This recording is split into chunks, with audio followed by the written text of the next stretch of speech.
Lockdown Buddha आपको कुछ कहना चाहता है, कुछ ऐसा जो परे हो, बुद्धा के आसपास हो, बुद्धा की बातें हो, बुद्धा के साथ है। जरा सोचिए, कोरोना आखिर क्यों? बेजुबान की मौत में तो हमारा स्वाद है। बकरे का, पाये का, तीतर का, मुर्गे का, हलाल का, बिना हलाल का, ताजा बच्चे का, भुना हुआ, छोटी मछली, बड़ी मछली, हल्की आंच पर सिका हुआ, ना जाने कितने, बल्कि अनगिनत स्वाद है मौत के। क्योंकि मौत किसी और की और स्वाद हमारा। स्वाद से कारोबार बन गई मौत। मुर्गी पालन, मछली पालन, बकरी पालन, पोल्ट्री फार्म, डेयरी, नाम पालन और मकसद हत्या।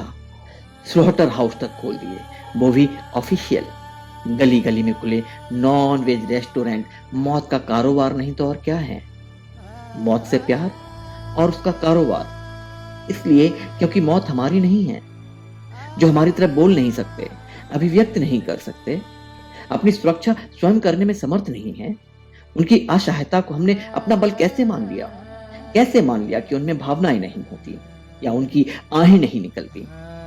डाइनिंग टेबल पर हड्डियां नोचते बाप बच्चों को सीख देते हैं, बेटा कभी किसी का दिल नहीं दुखाना, किसी की आहें मत लेना, किसी की आंख में तुम्हारी वजह से आंसू नहीं आना चाहिए।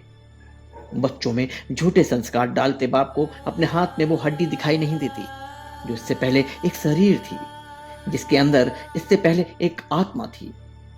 उसकी भी एक मां थी जिसे काटा गया, जो करहा होगा, जो तड़पा होगा, जिसकी आहें निकली होगी, जिसने बद्दुआ भी दी होगी। कैसे मान लिया जाए जब धरती पर अत्याचार बढ़ेंगे तो भगवान सिर्फ तुम इंसानों की रक्षा के लिए अवतार लेंगे? क्या मूक प्राणी उस परमपिता परमेश्वर की संतान नहीं है? क्या उस ईश्वर को उनकी रक्षा की चिंता नहीं है? आज कोरोना वायरस उन प्राणियों के लिए ईश्वर के अवतार से कम नहीं है। भगवत गीता के चतुर्थ अध्याय के 7वें और 8वें श्लोक में भगवान ने स्वयं अवतार का प्रयोजन बताते हुए कहा है, जब जब धर्म की हानि और अधर्म का उत्थान होता है, तब दुष्टों के विनाश के लिए मैं विभिन्न योगों में माया का आश्रय लेकर उत्पन्न होता हूँ। इसके अलावा भागवत महापुराण में भी कहा गया है कि भगवान तो प्रकृति संबंधी बुद्धि विनाश आदि से परे, अचिंत्य, अनंत, निर्गुण है। तो अगर वे इन अवतार रूप में अपनी लीला को प्रकट नहीं करते तो जीव उनके अशेष गुणों को कैसे समझते? अतः प्रेरणा देने और मानव कल्याण के लिए उन्हें अवतार रूप में अपने आप को प्रकट किया। जब से इस वायरस का कहर बढ़ रहा है, प्राणी स्वच्छंद घूम रहे हैं, पक्षी चहचहा रहे हैं। उन्हें पहली बार इस धरती पर अपना भी कुछ अधिकार सा नजर आया है। पेड़ पौधे ऐसे लहला रहे हैं जैसे उन्हें नई जिंदगी मिली हो। धरती को भी जैसे सांस लेना आसान हो गया हो। सृष्टि के निर्माता द्वारा रचित करोड़ों करोड़ योनियों में से एक कोरोना ने तुम्हें तुम्हारी औकात बता दी। घर में घुस के मारा है तुम्हें और मार रहा है, और उसका तुम कुछ भी नहीं बिगाड़ सकते। अब घंटियां बजा रहे हो, इबादत कर रहे हो, प्रेयर कर रहे हो और भीख मांग रहे हो उससे कि हमें बचा ले। धर्म की आड़ में उस परम पिता के नाम पर अपने स्वाद के लिए कभी बकरे काटते हो, कभी बलि चढ़ाते हो, कहीं तुम अपने स्वाद के लिए मछली का भोग लगाते हो। कभी सोचा क्या ईश्वर का स्वाद होता है? क्या है उनका भोजन? किसे ठग रहे हो? भगवान को, अल्लाह को या खुद को? तुमने तो एकमात्र परम पिता के भी बंटवारे कर लिए।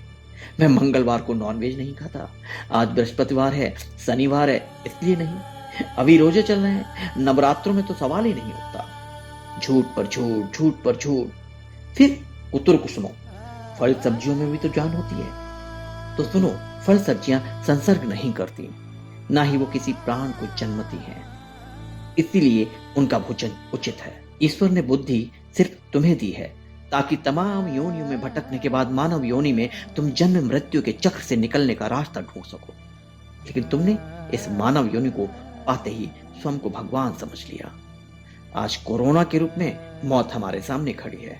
अब घरों में दुबकना क्यों, डरना क्यों? हम तो भगवान के रचयिता हैं, आगे बढ़ो। क्यों रोके हो? मौत से प्यार है ना, मौत तो स्वाद है ना। तुम ही कहते थे कि हम जो प्रकृति को देंगे, तुम ही कहते थे कि हम जो प्रकृति को देंगे वही प्रकृति हमें लौटाएगी। मौत दी है प्रकृति को तो मौत ही लौटा रही है।